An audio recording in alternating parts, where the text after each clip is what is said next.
Hi hello welcome to competitive cracker. Competitive ക്രാക്കറിന്റെ പുതിയൊരു വീഡിയോയിലേക്ക് എല്ലാവർക്കും സ്വാഗതം. It's me Vishnu Ashok.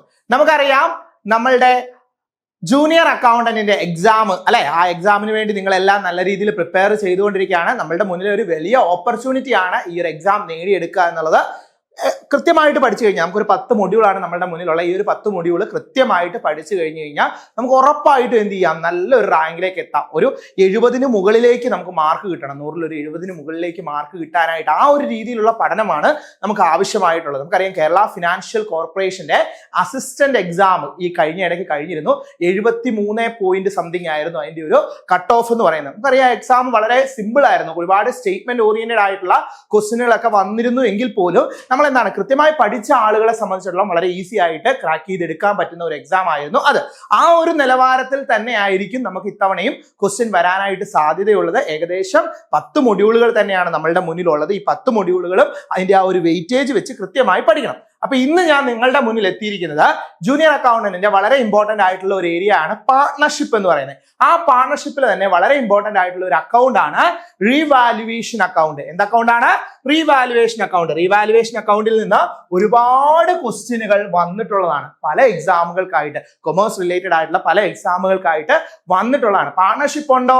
റീവാലുവേഷനിൽ നിന്ന് ക്വസ്റ്റ്യൻ കാണും. അപ്പൊ നമുക്ക് എന്താണ് റീവാലുവേഷൻ അക്കൗണ്ട് എന്നുള്ള കാര്യം കൃത്യമായിട്ട് ഈ വീഡിയോയിൽ പറയും. അതിനുശേഷം ഇതിൽ ഈ ഒരു ഏരിയയിൽ നിന്ന് വന്നിട്ടുള്ള മാക്സിമം ക്വസ്റ്റ്യനുകൾ നമ്മൾ എന്ത് ചെയ്യും, ഡിസ്കസ് ചെയ്യും.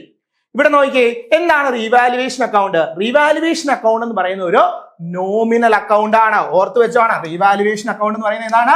ഒരു നോമിനൽ അക്കൗണ്ട് ആണ്. സ്റ്റേറ്റ്മെന്റ് ആയിട്ട് തരും. Revaluation account is A personal account. എന്താന്ന് പറഞ്ഞാൽ ശരിയാണോ? ഒരു വ്യക്തിയുടെ അക്കൗണ്ട് ആണ്. ഒരു വ്യക്തി അല്ലെങ്കിൽ ഒരു നാച്ചുറൽ ആയിട്ടുള്ള ഒരു വ്യക്തിയുടെയോ അല്ലെ ഒരു ഇൻസ്റ്റിറ്റ്യൂഷന്റെ ഒക്കെ പേരിലുള്ള അക്കൗണ്ട് ആണോ? അല്ല. റീവാലുവേഷൻ അക്കൗണ്ട് എന്ന് പറയുന്നത് എന്താണ്? ഒരു നോമിനൽ അക്കൗണ്ട് ആണ്. Prepared to ascertain. എന്തിനു വേണ്ടിയാണ് പ്രിപ്പയർ ചെയ്യുന്നത്? Prepared to ascertain the profit or loss arising from the revaluation of assets and reassessment of liabilities. ലയബിലിറ്റീസും അസറ്റുകളും ഒക്കെ റീഅസസ്മെന്റ് അല്ലെങ്കിൽ റീവാല്യൂ ചെയ്ത് ഇപ്പൊ കറണ്ട് ആയിട്ട് എത്രയുണ്ട് പ്രോഫിറ്റ് അല്ലെങ്കിൽ ലോസ് എന്ന് മനസ്സിലാക്കാനായിട്ട് നമ്മൾ പ്രിപ്പയർ ചെയ്യുന്ന അക്കൗണ്ട് ആണ് ഏത്? Revaluation account. റീവാലുവേഷൻ ആ പേരിൽ നിന്നുണ്ട്. റീവാലുവേഷൻ ഒന്നുകൂടി എന്ത് ചെയ്യാണ്? വാല്യൂ ചെയ്യുകയാണ്. അപ്പൊ ഈ revaluation account it is prepared when there is A change in partnership. അപ്പൊ റീവാലുവേഷൻ അക്കൗണ്ട് പ്രിപ്പയർ ചെയ്യുന്ന എപ്പോഴാണ്? പാർട്ണർഷിപ്പിനകത്ത്, പാർട്ണർഷിപ്പ് ഫേമിനകത്ത് അല്ലെ പാർട്ണർഷിപ്പിനകത്ത് എന്തെങ്കിലും രീതിയിലുള്ള ചേഞ്ചസ് വരുന്ന സിറ്റുവേഷനുകളിലാണ് എന്ത് പ്രിപ്പയർ ചെയ്യുന്നത്? റീവാലുവേഷൻ അക്കൗണ്ട് പ്രിപ്പയർ ചെയ്യുന്നത്. അപ്പൊ ഈ റീവാലുവേഷൻ അക്കൗണ്ട് പ്രിപ്പയർ ചെയ്യുന്ന ഏതൊക്കെ ടൈമിലാണ്? ഓർത്ത് വെച്ചേ, admission of A new partner, retirement of a partner, death of a partner. ഒരു പുതിയ പാർട്ണർ ഒരു ഫേമിലേക്ക് അഡ്മിറ്റ് ചെയ്യുമ്പോഴും ഓൾറെഡി ഉള്ള ഒരു പാർട്ണർ റിട്ടയർ ആകുകയോ മരിച്ചു പോവുകയോ ഒക്കെ ചെയ്യുന്ന സമയത്ത് നമ്മൾ എന്ത് പ്രിപ്പയർ ചെയ്യും മക്കളെ? എന്താ പ്രിപ്പയർ ചെയ്യുന്നത്? Revaluation account. അപ്പൊ നിലവിലുള്ള അസറ്റുകളെയും ലയബിലിറ്റികളെയും ഒന്നുകൂടി വാല്യൂ ചെയ്ത് പ്രോഫിറ്റ് ആണോ ലോസ് ആണോ ഉള്ളത് എന്ന് നമ്മൾ ചെക്ക് ചെയ്യും. And the main objective is to ensure the existing old partners receives or bear the benefits or losses arising from the change in the assets and liabilities value. അതായത് ഇപ്പം ഇതെന്തിനു വേണ്ടിയാണ് ശരിക്കും ഈ റീവാലുവേഷൻ അക്കൗണ്ട് പ്രിപ്പയർ ചെയ്യുന്നത്? Exist ചെയ്യുന്ന partners, അതായത് പാർട്ണർഷിപ്പിനകത്ത് change വന്നു, ഒരാൾ അഡ്മിറ്റ് ചെയ്യുകയോ ഒരാൾ റിട്ടയർ ആവുകയോ ഒരാൾ ഡെത്ത് സംഭവിക്കുന്ന പാർട്ണർഷിപ്പിനകത്ത് ചേഞ്ച് വരികയല്ലേ. അപ്പൊ അവിടെ എക്സിസ്റ്റ് ചെയ്യുന്ന പാർട്ട്നേഴ്സിന്, നിലവിലുള്ള പാർട്ട്നേഴ്സിന് എന്തെങ്കിലും രീതിയിലുള്ള ബെനഫിറ്റ്സോ അല്ലെങ്കിൽ എന്തെങ്കിലും രീതിയിലുള്ള ലോസസോ ഒക്കെ അവർ സഫർ ചെയ്യുന്നുണ്ടോ എന്ന് മനസ്സിലാക്കാൻ വേണ്ടിയാണ് ഏത് ഈ അസറ്റുകളും ലയബിലിറ്റീസും റീവാല്യൂ ചെയ്യുന്നത്. ഏത് അക്കൗണ്ടിലൂടെ? റീവാലുവേഷൻ അക്കൗണ്ടിലൂടെ. നോക്കിയേ, objectives of revaluation account. Revaluation അക്കൗണ്ടിന്റെ ഒബ്ജക്റ്റീവ്സ് ആണ് to bring the assets and liabilities to their current or fair value. ഓർത്ത് വെച്ചോണം, അസറ്റ്സും ലയബിലിറ്റീസും എങ്ങനെയാണ് വാല്യൂ ചെയ്യുന്നത്? കറന്റ് അല്ലെങ്കിൽ അതിന്റെ ഫെയർ വാല്യൂ. ഇപ്പം എത്രയാണോ അതിന്റെ വാല്യൂ, കറന്റ് ആയിട്ടുള്ള വാല്യൂ വെച്ചുകൊണ്ടാണ് ഇതിനെ നോക്കുന്നത്, അസറ്റ്സിനെ ലയബിലിറ്റി നോക്കുന്നത്. And record the unrecorded asset and unrecorded liability. ഇതുവരെ റെക്കോർഡ് ചെയ്യാത്ത എന്തെങ്കിലും ലയബിലിറ്റീസോ എന്തെങ്കിലും അസറ്റുകളോ ഒക്കെ ഉണ്ടെങ്കിൽ അത് ഏതിൽ റെക്കോർഡ് ചെയ്യും? റീവാലുവേഷൻ അക്കൗണ്ടിൽ റെക്കോർഡ് ചെയ്യും. ഓർത്ത് വെച്ചോണം കേട്ടോ. അതായത് എന്താണ്? അസറ്റും ലൈബിലിറ്റീസും അതിന്റെ കറണ്ട് അല്ലെങ്കിൽ ഫെയർ വാല്യൂലാണ് നമ്മൾ എന്ത് ചെയ്യുന്നത്, റെക്കോർഡ് ചെയ്യുന്നത്. അതുപോലെ അൺറെക്കോർഡഡ് ആയിട്ടുള്ള അസറ്റുകളോ അൺറെക്കോർഡഡ് ആയിട്ടുള്ള ലൈബിലിറ്റീസോ എറൈസ് ചെയ്യുന്നുണ്ടെങ്കിൽ അതും ഏതിൽ റെക്കോർഡ് ചെയ്യും, റീവാലുവേഷൻ അക്കൗണ്ടിൽ റെക്കോർഡ് ചെയ്യും. To calculate the net profit or net loss on revaluation. നമ്മൾ എന്താണ് ഇങ്ങനെ റെക്കോർഡ് ചെയ്ത് നമ്മൾ എന്ത് കാൽക്കുലേറ്റ് ചെയ്യും, കറണ്ട് ആയിട്ടുള്ള നെറ്റ് പ്രോഫിറ്റ് അല്ലെങ്കിൽ നെറ്റ് ലോസ് റീവാലുവേഷനിലൂടെ എത്ര നെറ്റ് പ്രോഫിറ്റ് ആണ് നെറ്റ് ലോസ് ആണോ കിട്ടിയെന്നുള്ള കാര്യം നമ്മൾ അസർട്ടൈൻ ചെയ്യും. And to transfer the such profit or losses to the capital account of old partners in their old profit sharing ratio. മക്കളെ ഓർത്ത് വെക്കേണ്ട വളരെ ഇമ്പോർട്ടന്റ് ആയിട്ടുള്ള ഒരു കാര്യമാണ്. നമുക്ക് കിട്ടുന്ന റീവാലുവേഷൻ പ്രോഫിറ്റ് അല്ലെങ്കിൽ റീവാലുവേഷൻ ലോസ് നമ്മൾ എങ്ങോട്ടാണ് ട്രാൻസ്ഫർ ചെയ്യുന്നത്, ഓൾഡ് പാർട്ട്നേഴ്സിന്റെ ഏത് അക്കൗണ്ടിലേക്ക്, ക്യാപിറ്റൽ അക്കൗണ്ടിലേക്ക്. ഇപ്പൊ ഓർത്ത് വെക്കുക, എയും ബിയും പാർട്ട്നേഴ്സ് ആയിരുന്നു, അവരുടെ പാർട്ണർഷിപ്പിലേക്ക് ആരുകൂടി വരികയാണ്, സിയും കൂടി വരികയാണ്. സോ പാർട്ണർഷിപ്പിനകത്ത് ചേഞ്ച് വന്നു, നമ്മൾ എന്ത് കാൽക്കുലേറ്റ് ചെയ്തു, റീവാലുവേഷൻ കാൽക്കുലേറ്റ് ചെയ്തു. അപ്പൊ റീവാലുവേഷൻ പ്രോഫിറ്റ് ഒരു 30,000 കിട്ടി എന്ന് വിചാരിക്കുക. റീവാലുവേഷൻ പ്രോഫിറ്റ് എത്ര കിട്ടി, 30,000 കിട്ടി. ഈ 30,000 ആരാണ് ഓൾഡ് പാർട്ട്നേഴ്സ്, എയും ബിയും. ഈ എയുടെയും ബിയുടെയും ക്യാപിറ്റൽ അക്കൗണ്ടിലോട്ട് ട്രാൻസ്ഫർ ചെയ്യും. ഏത് റേഷ്യോയില്, ഓൾഡ് റേഷ്യോയില്. ഏത് റേഷ്യോയിലാ മക്കളെ, ഓൾഡ് റേഷ്യോയില്. നമ്മളെ തെറ്റിക്കാനായിട്ട് സാക്രിഫൈസിങ് റേഷ്യോ എന്നും ഗെയിനിങ് റേഷ്യോ എന്നും ഒക്കെ തരും. ഓർത്ത് വെച്ചോണം, റീവാലുവേഷൻ പ്രോഫിറ്റ് അല്ലെങ്കിൽ റീവാലുവേഷൻ ലോസ് ഓൾഡ് പാർട്ട്നേഴ്സിലേക്ക് ട്രാൻസ്ഫർ ചെയ്യുന്നത് ഏത് റേഷ്യോയിലാണ്, ഓൾഡ് പ്രോഫിറ്റ് ഷെയറിംഗ് റേഷ്യോയിലാണ്. മക്കളെ ക്ലിയർ ആണല്ലോ, ചോദിച്ചിട്ടുള്ളതാണ്, മനസ്സിലാക്കി വെച്ച് കഴിഞ്ഞാൽ വളരെ ഈസി ആയിട്ട് ആൻസർ ചെയ്യാനായിട്ട് പറ്റും. നമുക്ക് നോക്കാം meaning of revaluation of asset. എന്താണ് റീവാലുവേഷൻ ഓഫ് അസറ്റ് എന്നതുകൊണ്ട് ഉദ്ദേശിക്കുന്നത്? Revaluation of assets means receiving the book value of asset to reflects their current market value. എന്താ പറഞ്ഞേക്കുന്നത്? റീവാലുവേഷൻ ഓഫ് അസറ്റ്സ് മീൻസ് എന്താണ്, receiving the book value of assets to reflects their current market value. Current market value, ആ ഒരു അസറ്റിന്റെ ഇപ്പോഴത്തെ current ആയിട്ടുള്ള market value എത്രയാണോ അതാണ് നമ്മൾ ഏതിൽ എഴുതുന്നത്, റീവാലുവേഷൻ അക്കൗണ്ടിൽ എഴുതുന്നത്. അറ്റ് റീസൺ, അപ്പൊ നൗ ആ ഒരു റീവാലുവേഷൻ നടത്തുന്ന ടൈമിൽ എത്രയാണോ ആ ഒരു അസറ്റിന്റെ വാല്യൂ. ആൻഡ് ഇവിടെ നോക്കിക്കേ, അസറ്റ്സ് മേ ബി എന്താണ്, ഓവർ സ്റ്റേറ്റഡും ഉണ്ട് അണ്ടർ സ്റ്റേറ്റഡും ഉണ്ട്. എന്താ പറഞ്ഞേക്കുന്നത്? ഓവർ സ്റ്റേറ്റഡ് എന്ന് പറഞ്ഞാൽ എന്താണ്, value needed to be reduced and value needed to be increased. അപ്പം നമുക്ക് റീവാലുവേഷൻ സംഭവിക്കുന്ന സമയത്ത് ചിലപ്പോൾ നേരത്തെ ഒരു അസറ്റിന്റെ ഫർണിച്ചറിന്റെ വാല്യൂ 30K ആയിരുന്നു, ഇപ്പൊ അത് 50K ആയിട്ട് മാറി. സോ ഇവിടെ എന്ത് സംഭവിച്ചു, അസറ്റിന്റെ വാല്യൂ എന്ത് സംഭവിച്ചു, അസറ്റിന്റെ വാല്യൂ കൂടി അല്ലെ. നേരത്തെ 30 ആയിരുന്നു, ഇപ്പൊ 50 ആയി. അപ്പൊ അസറ്റിന്റെ വാല്യൂ കൂടാൻ സാധ്യതയുണ്ട്. അതുപോലെ തന്നെ നേരത്തെ 20 ആയിരുന്നു, നേരത്തെ 2 ആയിരുന്നു, ഇപ്പൊ 6 ആയി. എന്ത് സംഭവിച്ചു, അല്ല നേരത്തെ 6 ആയിരുന്നു, ഇപ്പൊ 2 ആയി മാറി. സോ അസറ്റിന്റെ വാല്യൂ എന്ത് ചെയ്തു, കുറഞ്ഞു.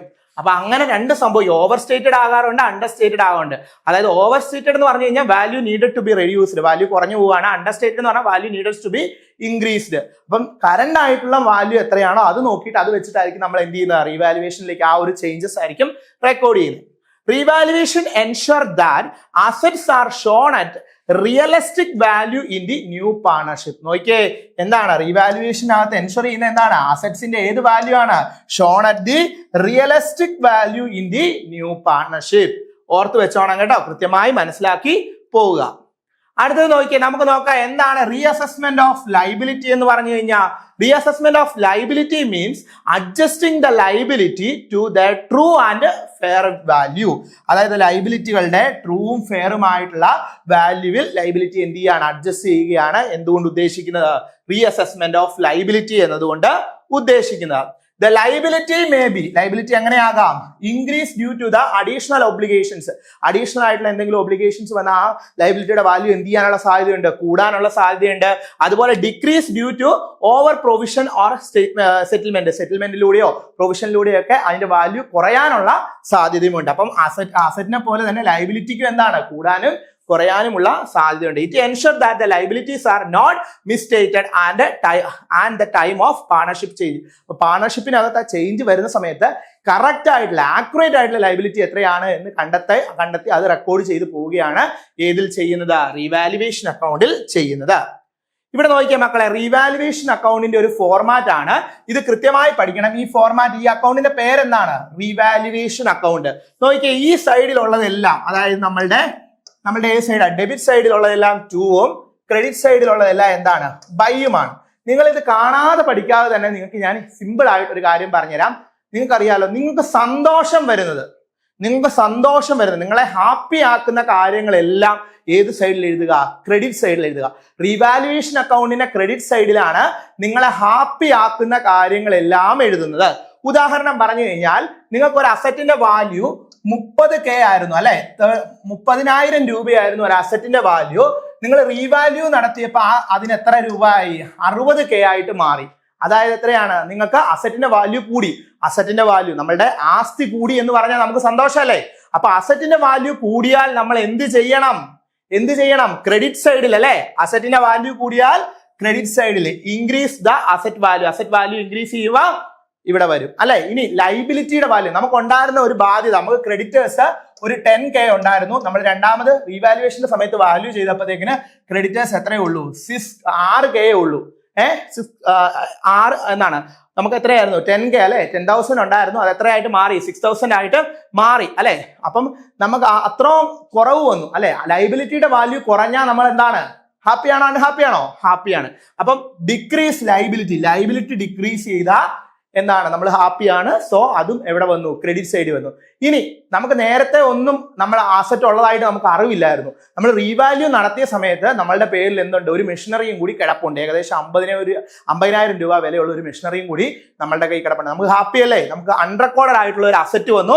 അന്നേരം നമുക്ക് എന്താണ്? ഹാപ്പിയാണ്. അപ്പൊ ഹാപ്പി ആയിട്ടുള്ള 3 കാര്യങ്ങളാണ് എവിടെ നമ്മൾ എഴുതുന്നത്? ഓർത്ത് വെച്ച്, എവിടെ നമ്മൾ എഴുതുന്നത്? ഏതാണ്? അസറ്റ് ഇൻക്രീസ് ചെയ്തു, ലൈബിലിറ്റി ഡിക്രീസ് ചെയ്തു, അൺറെക്കോർഡഡ് അസറ്റ് വന്നു. ഇതെല്ലാം നമ്മളെ ഹാപ്പി ആക്കുന്ന കാര്യങ്ങളാണ്. സോ അതെല്ലാം ബൈയിൽ വന്നു, അതായത് ക്രെഡിറ്റ് സൈഡിൽ വന്നു. ഇനി ഡെബിറ്റ് സൈഡിൽ എന്തൊക്കെയായിരിക്കും വരുന്നത്? അസറ്റിന്റെ വാല്യൂ കുറഞ്ഞാൽ സങ്കടം വരുന്ന കാര്യങ്ങൾ അല്ലെ, നമ്മളെ അൺഹാപ്പി ആക്കുന്ന കാര്യങ്ങളാണ് അല്ലെ. ഏതാണ്? അസറ്റിന്റെ വാല്യൂ കുറഞ്ഞു. അസറ്റിന്റെ വാല്യൂ കുറഞ്ഞാൽ എവിടെ വരും?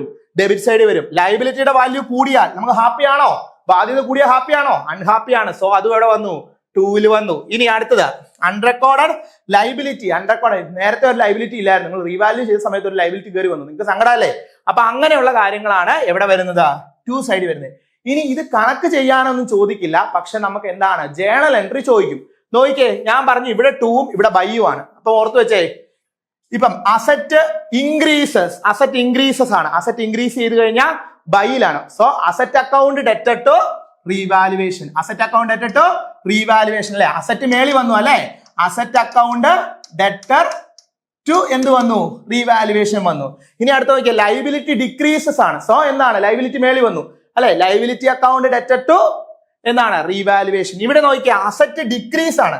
അസറ്റ് ഡിക്രീസ് ആണെങ്കിൽ ഇവിടെ വരും 2ലാണ് കിടക്കുന്നത്. സോ എന്താണ്? റീവാലുവേഷൻ അക്കൗണ്ട് ഡെറ്റർ ടു, അതായത് നോക്കിയേ, revaluation account debtor to asset. ഇനി ലൈബിലിറ്റി കൂടിയാലും എങ്ങനെയാണ്? നമുക്ക് അൺഹാപ്പിയാണ്. So revaluation account debtor to liability. ഇനി അൺറെക്കോർഡഡ് ലൈബിലിറ്റി വന്നാലും revaluation account debtor to unrecorded liability. ഇനി ഇവിടെ നോക്കുവാണെങ്കിൽ എങ്ങനെയാണ്? Asset account debtor to revaluation, liability account debtor to revaluation, unrecorded asset account debtor to revaluation. വളരെ സിമ്പിൾ ആണ്. ഹാപ്പിയാണോ അൺഹാപ്പിയാണോ നോക്കുക, ഏത് സൈഡാന്ന് നോക്കുക, എന്നിട്ട് എന്ത് ചെയ്താൽ മതി? ജേണൽ എൻട്രി കൃത്യമായിട്ട് എഴുതിയാൽ മതി. ബാലൻസ് ചെയ്യുമ്പോൾ പ്രോഫിറ്റ് ആണെങ്കിൽ ഈ സൈഡിൽ വരും. അത് നമ്മൾ എങ്ങോട്ട് ട്രാൻസ്ഫർ ചെയ്യും? ഓൾഡ് പാർട്ട്നേഴ്സിന്റെ ക്യാപിറ്റൽ അക്കൗണ്ടിലോട്ട് ട്രാൻസ്ഫർ ചെയ്യും. ഏത് റേഷ്യോയില്? ഓൾഡ് റേഷ്യോയില്. മക്കളെ, നിങ്ങൾ എവിടം വരെയായി പഠനം? കൃത്യമായിട്ട് പഠിക്കുന്നുണ്ടോ? നമ്മുടെ CC-യിൽ ഒരു മോക്ക് ടെസ്റ്റ് നടത്തുന്നുണ്ട്. അതായത് നിങ്ങൾക്ക് എത്രത്തോളം പഠനം ആയി, അല്ലെങ്കിൽ നിങ്ങൾക്ക് എത്രത്തോളം ഈ ഒരു 10 മൊഡ്യൂളിനെ പറ്റി അറിവുണ്ട്, അല്ലെങ്കിൽ നിങ്ങൾ പഠിക്കുന്ന രീതി കറക്റ്റ് ആണോ എന്നൊക്കെ മനസ്സിലാക്കാനായിട്ട് നമ്മളൊരു ഫ്രീ ആയിട്ടുള്ള ഒരു മോക്ക് ടെസ്റ്റ് എക്സാം ഏതിനാണ്? ഈ ജൂനിയർ അക്കൗണ്ടന്റിന് കണ്ടക്ട് ചെയ്യുന്നുണ്ട്. അപ്പൊ ഇത് വളരെ ഫ്രീ ആയിട്ട് നമ്മൾ കണ്ടക്ട് ചെയ്യുന്നതാണ്. നിങ്ങൾക്ക് ഒരു ഹ്യൂജ് ക്വസ്റ്റ്യൻസ് കിട്ടും. അപ്പൊ നിങ്ങൾക്ക് എത്രത്തോളം നിങ്ങളുടെ പഠന നിലവാരം എത്തി. അപ്പൊ ചിലരൊക്കെ ഉണ്ട് BCom കഴിഞ്ഞിട്ട് ഇതുവരെ പഠിക്കാനായിട്ടൊന്ന് സ്റ്റാർട്ട് ചെയ്ത്, അവർക്ക് BCom നല്ല രീതിയിൽ പഠിച്ച ആളുകളാണ്. അപ്പൊ അതുകൊണ്ട് എന്താണ്, ആ പരീക്ഷ ആകുമ്പോൾ നോക്കിയാൽ മതി, അങ്ങനെയൊക്കെ ഉള്ള ആളുകളുണ്ട്. അപ്പൊ അവരുടെയൊക്കെ നിലവാരം എത്രത്തോളം ഉണ്ട് എന്ന് മനസ്സിലാക്കാനായിട്ട് ഈ ഒരു മോക്ക് ടെസ്റ്റ് എഴുതി കഴിഞ്ഞാൽ സാധിക്കും. വളരെ ഫ്രീ ആയിട്ടാണ്. അപ്പൊ നമ്മൾ താഴെ ഒരു രജിസ്ട്രേഷൻ ലിങ്ക് കൊടുത്തിട്ടുണ്ട്. ആ ലിങ്ക് രജിസ്റ്റർ ചെയ്ത് കഴിഞ്ഞാൽ നിങ്ങൾക്ക് ഫ്രീ ആയിട്ട് എന്ത് ചെയ്യാനായിട്ട് പറ്റും? ഈ ഒരു എക്സാം എഴുതാനായിട്ട് പറ്റും. പിന്നെ ഒരു സർപ്രൈസും കൂടി ഉണ്ട്. ഈ ഒരു എക്സാമിന് ഏറ്റവും ഹയസ്റ്റ് മാർക്ക് വരുന്ന ആൾക്ക്, ഏറ്റവും ഹയസ്റ്റ് മാർക്ക് വരുന്ന ആൾക്ക് നമുക്ക് ഫ്രീ ആയിട്ട് നമ്മളുടെ ഈ ഒരു കോഴ്സ് പർച്ചേസ് ചെയ്യാനായിട്ട് വരും. വളരെ ഫ്രീ ആയിട്ട് നമ്മുടെ ഈ ഒരു കോഴ്സ് നമ്മൾ കൊടുക്കുന്നതായിരിക്കും. സിസ്റ്റമാറ്റിക് ആയിട്ട് പോകുന്ന PDF മെറ്റീരിയൽസും ലൈവ് ക്ലാസ്സുകളും റെക്കോർഡ് ക്ലാസ്സുകളും ഒക്കെ ആയിട്ട് പോകുന്ന നമ്മളുടെ ഈ ഒരു കോഴ്സ് ഫ്രീ ആയിട്ട് നിങ്ങൾക്ക് കിട്ടാനുള്ള ഒരു ചാൻസ് ആണ് ഏറ്റവും ഹയസ്റ്റ് മാർക്ക് കിട്ടുന്ന ആളുകൾക്ക്. അതുപോലെ തന്നെ ഏറ്റവും ടോപ്പിൽ വരുന്ന ആളുകൾക്ക് നമ്മളുടെ ഒരു ഡിസ്കൗണ്ട് റേറ്റിലും നമ്മൾ ഈ ഒരു കോഴ്സ് കൊടുക്കുന്നുണ്ട്. അപ്പൊ അതൊക്കെ നിങ്ങൾക്ക് കിട്ടുന്ന ഒരു അഡ്വാൻറ്റേജ് ആണ്. അപ്പൊ നമ്മൾ ഇത്രയും വളരെ ഈസി ആയിട്ട് വളരെ ഈസി ആയിട്ട് നമുക്ക് നേടിയെടുക്കാൻ പറ്റും. നിങ്ങൾ കൃത്യമായിട്ട് പഠിച്ചിട്ട് രജിസ്റ്റർ ചെയ്ത് എന്ത് ചെയ്യുക, ഈ ഒരു എക്സാം എഴുതാനായിട്ട് ശ്രമിക്കുക. CC എപ്പോഴും നിങ്ങളുടെ കൂടെ ഉണ്ട്. എങ്ങനെയെല്ലാം നിങ്ങളെ ഉയർത്തിക്കൊണ്ട് വരാൻ സാധിക്കുമോ അതിനെല്ലാം CC തയ്യാറാണ്. അപ്പൊ നമുക്ക് കുറച്ച് ക്വസ്റ്റ്യനുകൾ നോക്കാം. നമ്മളിപ്പോ എന്താ പഠിച്ചത്? റീവാലുവേഷൻ അക്കൗണ്ട് ആണ് പഠിച്ചത്. അതുമായി ബന്ധപ്പെട്ടിട്ടുള്ള കുറച്ച് ക്വസ്റ്റ്യനുകൾ നോക്കാം. ക്വസ്റ്റ്യൻ നോക്കിയേ എന്താ പറഞ്ഞിരിക്കുന്നത്? അസേർഷൻ റീസൺ ടൈപ്പ് ക്വസ്റ്റ്യൻ ആണ്. അസേർഷൻ ആയിട്ട് പറഞ്ഞേക്കാം, revaluation account is prepared to ascertain the profit or losses arising from the change in the value of assets and liabilities at the time of admission of a partner. ശരിയല്ലേ? ഒരു അഡ്മിഷന്റെ സമയത്ത് പ്രോഫിറ്റിനകത്ത് അല്ലെങ്കിൽ അവരുടെ പാർട്ണർഷിപ്പിനകത്ത് ചേഞ്ച് വന്നു. സോ അസറ്റ് ലയബിലിറ്റീസിന് ആ മാറ്റങ്ങൾ അനുസരിച്ച് എത്രത്തോളം പ്രോഫിറ്റ് അല്ലെങ്കിൽ ലോസ് ഉണ്ടായി എന്ന് കാൽക്കുലേറ്റ് ചെയ്യാൻ യൂസ് ചെയ്യുന്നതാണ് റീവാലുവേഷൻ അക്കൗണ്ട് എന്നാണ് പറഞ്ഞത്. ഇനി റീസൺ നോക്കിയേ, such a profit or losses should be shared by all partners including the incoming partner. ആണോ? ഇൻക്ലൂഡിങ് എല്ലാ പാർട്ട്നേഴ്സും കൂടി ഷെയർ ചെയ്യും. ഇൻക്ലൂഡിങ് ഇൻകമിംഗ് പാർട്ണർ എന്ന് പറഞ്ഞാൽ അല്ല, ഇൻകമിംഗ് പാർട്ണർ ഇല്ല, ഓൾഡ് പാർട്ട്നേഴ്സേ ഷെയർ ചെയ്യുള്ളൂ. ന്യൂ പ്രോഫിറ്റ് ഷെയറിംഗ് റേഷ്യോ ആണോ? അല്ല, ഓൾഡ് പ്രോഫിറ്റ് ഷെയറിംഗ് റേഷ്യോ ആണ്. സോ അസേർഷൻ ശരിയാണ്, റീസൺ തെറ്റാണ്. മക്കളെ ഞാൻ പറഞ്ഞില്ലേ, വരുമെന്ന് പറഞ്ഞില്ലേ, ഇതുപോലെ ക്വസ്റ്റ്യൻ വരുമെന്ന് പറഞ്ഞില്ലേ? കണ്ടോ, വന്ന ക്വസ്റ്റ്യൻ കണ്ടോ? അപ്പൊ ആൻസർ ഏതാണ്? A is true, R is false അല്ലേ? ഓപ്ഷൻ സി ആണ് ആൻസർ ആയിട്ട് വരുന്നത്. Revaluation account determine the profit or losses on revaluation. Reason is incorrect because the revaluation profit or losses is shared only old partners in old profit sharing ratio. അടുത്ത question നോക്കിയേ മക്കളെ, എന്താണ്? Which of the following statements correct regarding the revaluation account? Revaluation അക്കൗണ്ടുമായി ബന്ധപ്പെട്ട് താഴെ തന്നിരിക്കുന്ന സ്റ്റേറ്റ്മെന്റിൽ ഏതെല്ലാമാണ് ശരിയായിട്ടുള്ളത്? It is a nominal account. ശരിയാ അല്ലെ? It is prepared during the change in partnership. ശരിയാണ് അല്ലെ?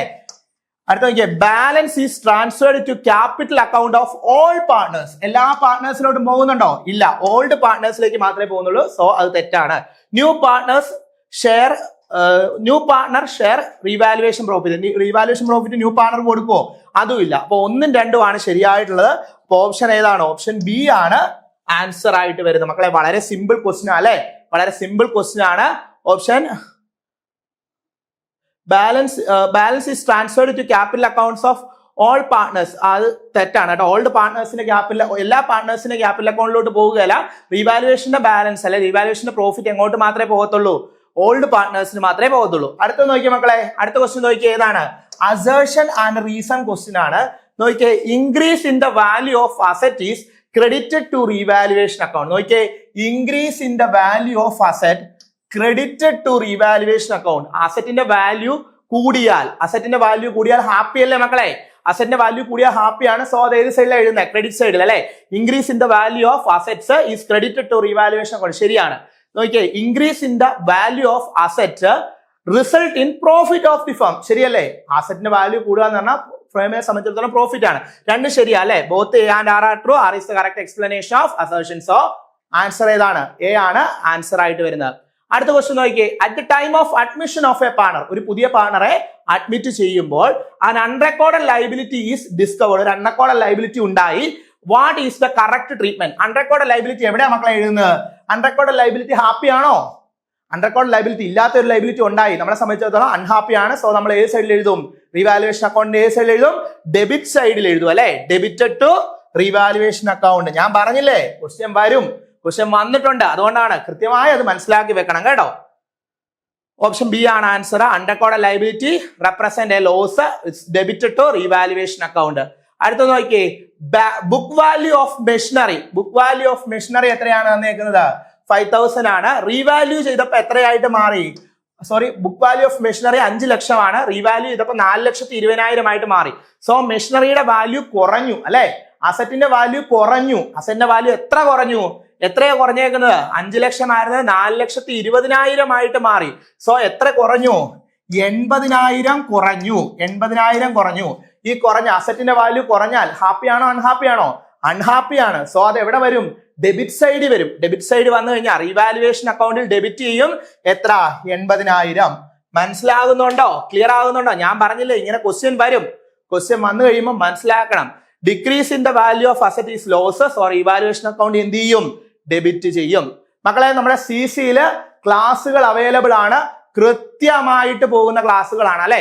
നമ്മൾ കൃത്യമായിട്ട് എല്ലാ ഏരിയയിലെയും റെക്കോർഡ് ക്ലാസ്സുകളോടൊപ്പം തന്നെ ലൈവ് ക്ലാസ്സുകളും അതുപോലെ തന്നെ MCQs ഡിസ്കഷനുകളും PDF നോട്ടുകളും റെക്കോർഡ് ക്ലാസ്സുകളും എല്ലാം അവൈലബിൾ ആണ്. ഒരു കംപ്ലീറ്റ് പാക്കേജുമായിട്ടാണ് CC വന്നിരിക്കുന്നത്. നമ്മളുടെ രണ്ടാമത്തെ ബാച്ചും സ്റ്റാർട്ട് ചെയ്തിട്ടുണ്ട്. അപ്പൊ നിങ്ങൾക്ക് ഈ ഒരു ബാച്ചിലേക്ക് ജോയിൻ ചെയ്യാനായിട്ട് ഈ കാണുന്ന നമ്പറിൽ ഉടനെ തന്നെ നിങ്ങൾ വിളിച്ച് രജിസ്റ്റർ ചെയ്യുക. 8921440580 ഈ നമ്പറിൽ നിങ്ങൾ വിളിച്ച് കോൺടാക്ട് ചെയ്യുക. നിങ്ങൾക്ക് ഈ ഒരു ജൂനിയർ അക്കൗണ്ടന്റ് എക്സാം നേടിയെടുക്കാൻ ആഗ്രഹിക്കുന്നുണ്ടെങ്കിൽ CC അതിനു വേണ്ട എല്ലാ കാര്യങ്ങൾക്കും നിങ്ങളുടെ കൂടെ ഉണ്ടായിരിക്കും, നിങ്ങൾക്ക് വേണ്ടി ചെയ്തു തരും. കൃത്യമായി പഠിക്കാൻ നിങ്ങൾ തയ്യാറായാൽ മാത്രം മതി. നമുക്ക് ലൈവ് ക്ലാസ്സുകളുണ്ട്, റെക്കോർഡ് ക്ലാസ്സുകളുണ്ട്, PDF നോട്ടുകളുണ്ട്, മോഡൽ എക്സാമുകളുണ്ട്, MCQs ഡിസ്കഷൻ ഉണ്ട്, മെന്റർഷിപ്പ് ഉണ്ട്. കംപ്ലീറ്റ് പാക്കേജ് ആണ്. നിങ്ങൾ ഉറപ്പായിട്ടും ജോയിൻ ചെയ്യുക. അത് നിങ്ങളെ റിസൾട്ടിലേക്ക് നയിക്കും. അപ്പൊ നമ്മളുടെ എല്ലാ അധ്യാപകരും നമ്മളുടെ HSST പോലുള്ള അല്ലെങ്കിൽ NVT, HSST അങ്ങനെയുള്ള PSC ബാങ്ക് എക്സാമുകൾക്ക് എല്ലാം പ്രിപ്പയർ ചെയ്തുകൊണ്ടിരിക്കുന്ന അധ്യാപകരാണ് നിങ്ങളെ പഠിപ്പിക്കുന്നത്. അവർ കൃത്യമായിട്ട് ഒരുപാട് പേരെ ജോലിയിലേക്ക് കയറ്റിയ ആളുകളാണ്. അപ്പൊ നിങ്ങൾക്ക് കൃത്യമായിട്ട് ഒരു ഗൈഡ് ലൈൻസ് കിട്ടും. കൃത്യമായി പഠിക്കാനായിട്ട് തയ്യാറാണ്, കൺസിസ്റ്റന്റ് ആയിട്ട് പഠിക്കാൻ തയ്യാറാണ് എങ്കിൽ നിങ്ങൾ CC-യിലെ ഈ ഒരു പുതിയ ബാച്ചിൽ ജോയിൻ ചെയ്ത് പഠിക്കുക. നിങ്ങൾക്ക് ഉറപ്പായിട്ടും എന്ത് ചെയ്യാൻ പറ്റും? നല്ലൊരു റാങ്കിൽ നേടിയെടുക്കാനായിട്ട് പറ്റും. ആദ്യം തന്നെ അഡ്വൈസ് കിട്ടി ജോലിയിൽ പ്രവേശിക്കാൻ പറ്റും. അതുപോലെ തന്നെ ഞാൻ പറഞ്ഞ കാര്യം മറക്കണ്ട, നമ്മളുടെ ഫ്രീ മോക്ക് ടെസ്റ്റിന്റെ ലിങ്ക് താഴെ പ്രൊവൈഡ് ചെയ്തിട്ടുണ്ട്. രജിസ്റ്റർ ചെയ്യുക. നിങ്ങളായിരിക്കും ഏറ്റവും കൂടുതൽ മാർക്ക് മേടിക്കുന്ന ഭാഗ്യശാലി നിങ്ങളാണ് എങ്കിൽ നമ്മളുടെ കോഴ്സ് ഫ്രീ ആയിട്ട് നിങ്ങൾക്ക് ബൈ ചെയ്യാനായിട്ട് പറ്റും. ഇതുപോലെ ഇൻഫർമേറ്റീവ് ആയിട്ടുള്ള വീഡിയോസിന് വേണ്ടി നമ്മളുടെ ചാനൽ സബ്സ്ക്രൈബ് ചെയ്യുക. അതുപോലെ എന്തെങ്കിലും രീതിയിലുള്ള കമന്റുകളോ സജഷനുകളോ ഉണ്ടെങ്കിൽ താഴെ അറിയിക്കുക. ഇതുപോലുള്ള ഇൻഫർമേറ്റീവ് ആയിട്ടുള്ള മറ്റൊരു വീഡിയോയിൽ കാണാം. It's me Vishnu Ashok. Thank you.